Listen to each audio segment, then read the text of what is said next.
కొంతమంది భర్తలు భార్యకి వివాహం అవ్వగానే మరి గర్భం దాల్చగానే కొంతమంది భర్తలు అంటారంట, ఇప్పుడే ఎందుకు మనకు పిల్లలు, కొంచెం మనం జీవితాన్ని ఎంజాయ్ చేద్దాము, ఇప్పుడు అబార్షన్ చేయించేసుకో అని దేవుడిచ్చిన జీవాన్ని, దేవుడిచ్చిన గర్భఫలాన్ని చేతులారా తల్లిదండ్రులు మరి చంపేస్తున్న అనేక సందర్భాలు కూడా ఈ ప్రపంచంలో చూస్తూ ఉన్నాము.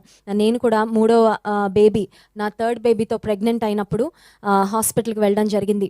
వెళ్ళగానే డాక్టర్ గారు మరి గైనకాలజిస్ట్ నన్ను అడిగారు, do you want to keep the baby అని అడిగారు. ఎందుకంటే ఆల్రెడీ 2 పిల్లలు ఉన్నారు కదా, ఈ రోజుల్లో 2 కంటే ఎక్కువ పిల్లల్ని ఎవరు కండం లేదు, సో ఈ బిడ్డని ఉంచుకుంటారా లేదా అని అడిగారనమాట. సో ఆ టైంలో నేను ఒకటి చెప్పాను, డాక్టర్ గారు నేను దేవుని సేవకురాల్ని, రెండో పాప పుట్టి అప్పటికి కేవలం 6 నెలలే అయింది, మా నిత్య పుట్టి ఇట్ వాజ్ ఓన్లీ 6 months. నా బాడీ ప్రిపేర్డ్గా లేదు, నా మైండ్ ప్రిపేర్డ్గా లేదు. సో మా third daughter Prashasta was a surprise baby. So దేవుడు మాకు ఇచ్చిన సర్ప్రైజ్ బేబీ అనమాట.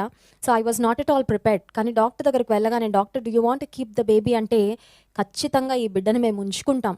So it doesn't matter even if it's a boy or a girl, అబ్బాయి అయినా అమ్మాయి అయినా పర్వాలేదు, దేవుడిచ్చిన సంతానం కాబట్టి, నేను దేవుని సేవకుని భార్యను, దేవుడిచ్చిన బిడ్డలు గొప్ప ఆశీర్వాదం, గొప్ప స్వాస్థ్యము, గొప్ప బహుమానాలు కనుక I would definitely want to keep the baby అని డాక్టర్తో చెప్పడం జరిగింది. ఎందుకు ఈ మాట చెప్తున్నానంటే, నేటి సమాజంలో, నేటి ప్రపంచంలో అనేక మంది స్త్రీలు చాలా ఈజీగా అబార్షన్స్ చేయించేసుకుంటా ఉన్నారండి.